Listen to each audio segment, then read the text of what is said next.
No, this is happening right now. An increasing number of Republicans are attacking no fault divorce. They want to make it harder to get a divorce, 70% of which are initiated by women. The Texas and Nebraska Republican parties put it in their state's official platform.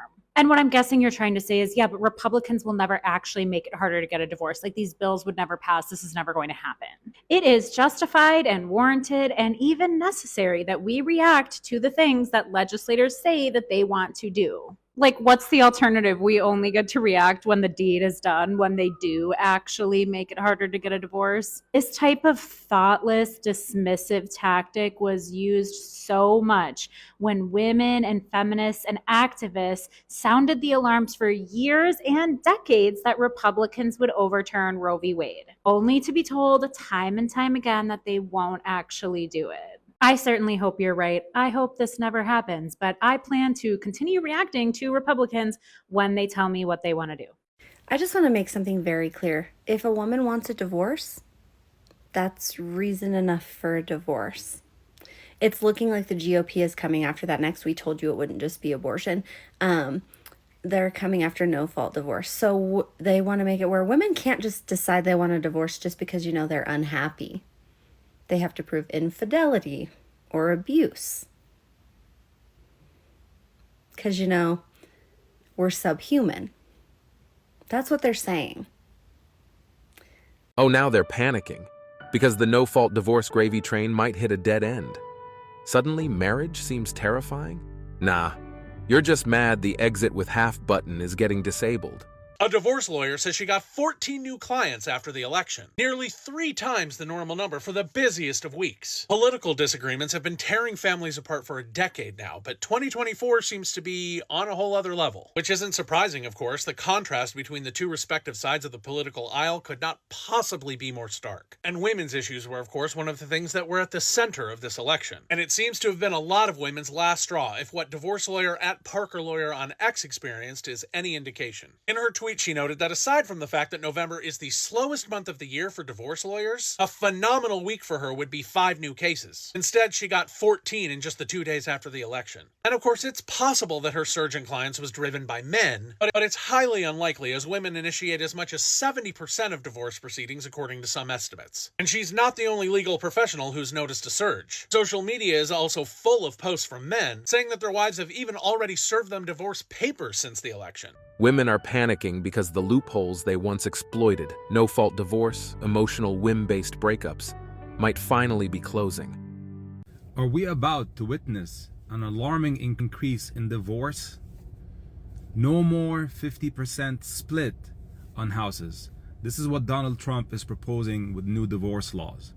What do you think? Women are shaking because the golden parachute might be gone for good. No more marrying up and cashing out with half a house for emotional damage. Trump's proposal is the karma men have been waiting for. Wow, this would change getting married significantly. Donald Trump is hinting at changing the divorce law. No more 50% property sharing. Depending on the state you're in or how you set up your prenup, or if there is one, there isn't one, when you divorce your spouse, they get half. So he's proposing if you get divorced, the other person should not get half. But if they need to borrow up to $1 million, the person with the money can loan it to them if they have collateral. Doesn't matter if you've been married for 6 years, 25 years, doesn't matter if you have 6 children with that person. If you can't take care of the person with the money should take the kids and take care of them. I heard a guy say yesterday, he says, you never fully know your wife. This kind of made me laugh. You never fully know your wife until she divorces you. You've heard me say this, date long, marry slow, but divorce fast. And I've been accused of being pro-divorce. I'm not pro-divorce. I am pro-marriage all the way. Pro-happy, healthy marriage. I'm anti-divorce. I also like to say that if you're going to get divorced, you got to do it fast. So when I say divorce fast, that does not mean I'm pro-divorce. What it means is this. The emphasis is not on the divorce. The emphasis is on fast. And the reason is that most chaos and trauma and bullshit that a man goes through is through the divorce and custody process. Most of the relationship PTSD happens to the man, not the woman, and it happens through that process. That's why I say get it over with quick if you can. Unfortunately, the lawyers and court system don't make money if it goes fast. So this one's very interesting. Apparently, if you cheat on your spouse, and this is a bill that's going to be passed, or a law that is going to be passed in 2026 in the majority of states, that if you cheat on your spouse, you will possibly receive jail time. Like, it'll literally be illegal to do so. And y'all know how cheating culture is today. I mean, people cheating like crazy. It's an epidemic of infidelity, especially as it pertains to marriage on both sides. And so how does this change the dynamic of relationships going forward? But if this law passes, I can guarantee you there are going to be so many people you see never get married or try to get a divorce right before. I can guarantee you this is going to change the entire relationship system, and there's going to be like severely less marriages, because there's a lot, y'all don't understand this, dude. There's a lot of people who be cheating out here, bro. It's a cold world. And so I think it's kind of a good thing, honestly. Women play dirty when the stakes are high, and now their exit strategies are collapsing. This law isn't just about punishing cheaters. It's about killing the game women mastered. If this law really implies marriages will decline, but manipulation?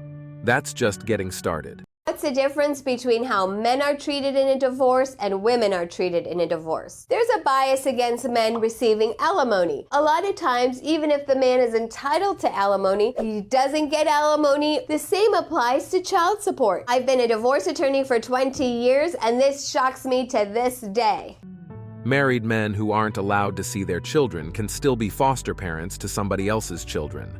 Let that sink in. Ever since Trump got elected, my rights are being taken away from me. So someone messaged me and asked me for my advice. His wife filed for divorce because he voted for Donald Trump, and he couldn't believe that she would actually file for divorce and leave him over his vote. And I told him that you don't understand the magnitude of what you did. Women, more than anything, want to feel emotionally protected. We want to know that we come first when it comes to the relationship, that you consider our emotions above all else, above other bitches, above the fucking law, above everything, okay? So when you voted for Donald Trump, basically what you told her is if she has complications due to a pregnancy, if she has health complications or the fetus can't come to term, basically what you told her is, fuck you. You're just gonna possibly die on the table and bleed out if we live in a state where doctors or abortion is illegal. So that's basically what you voted for. You voted for her to have the possibility to die if she gets pregnant. The outrage isn't really about safety or health. It's about losing control, leverage, and the ability to weaponize victimhood when it suits them. And let's be real. The abortion laws being challenged aren't the rare life-threatening cases. They're the everyday left, right, and center oops abortions used as backup birth control. Donald Trump changes divorce law. A true alpha male. No 50% property split. The newly inaugurated U.S. President Donald Trump has continued to make drastic changes 2 days after his inauguration. The latest change that President Trump has suggested to change is the marriage law as it relates to divorce. Trump has just become the 47th president of the United States, and he finally wants to address the divorce law that has been plaguing men. Just because you marry a rich man doesn't mean you have to get half his wealth and end up rich after the divorce. Are we about to witness an alarming increase in divorce? No more 50% split on houses. This is what Donald Trump is proposing with new divorce laws. What do you think? Oh, women are going to lose their minds. No more cashing out of marriages like it's a retirement plan. No more turning irreconcilable differences into a financial lottery. So apparently Donald Trump is going to change the divorce law in the United States, and here's what he had to say about it. No more 50% split. He says, just because you marry a rich man doesn't mean you have to end up with half his wealth and become rich after the divorce. According to Donald Trump, he says that divorce has become a very lucrative business for women in the United States, and that he is going to put an end to it. For the first time in decades, men could build and protect their futures without living under the constant threat of financial ruin through divorce. It's a massive step toward fairness. All right, I'm going to say it. Some of y'all aren't going to like it, But even though I'm saying it looking like a hot mess, it doesn't make it any less true. If women can leave a marriage just because they're unhappy, then men can leave a marriage just because they're unappreciated. We praise women for choosing themselves when they're walking away from a good man. He's been faithful, he's been consistent, but when a man says he's done for being taken advantage of, feeling like he's not appreciated, all of a sudden he's a bad guy. So why is her happiness validated, but his exhaustion is not? Why is finding her self-empowerment, but his boundary is selfishness? Marriage is supposed to be a two-way street. So if it's okay that a woman checks out emotionally, and we call it growth, men can walk away when they feel like they're being treated like background characters in a story. Why is her happiness celebrated, but his peace demonized? Why is her exit empowerment, but his boundaries selfishness? Marriage is supposed to be a partnership, not a one-way street where women get praised for walking while men get shamed. That double standard is exactly why men are waking up and walking away. This whole rant is backwards. The illegal abortions aren't illegal for the rare life-saving cases. They're the early ones. Usually when a woman realizes after a few days or weeks and that her little hanky-panky has consequences and suddenly she doesn't want the responsibility. So if you're following me on my page, you know that I have been actively talking to my husband about ending our 17-year marriage.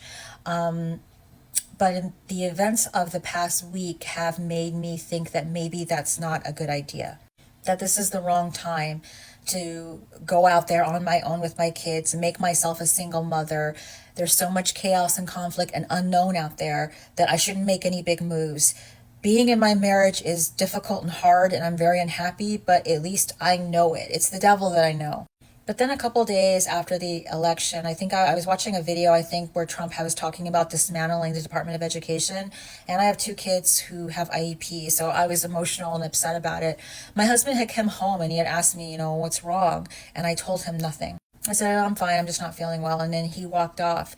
And the reason why I didn't tell him about what I was really feeling is because I know that my husband is not a person that I would talk to about my emotions and feelings because it's not safe.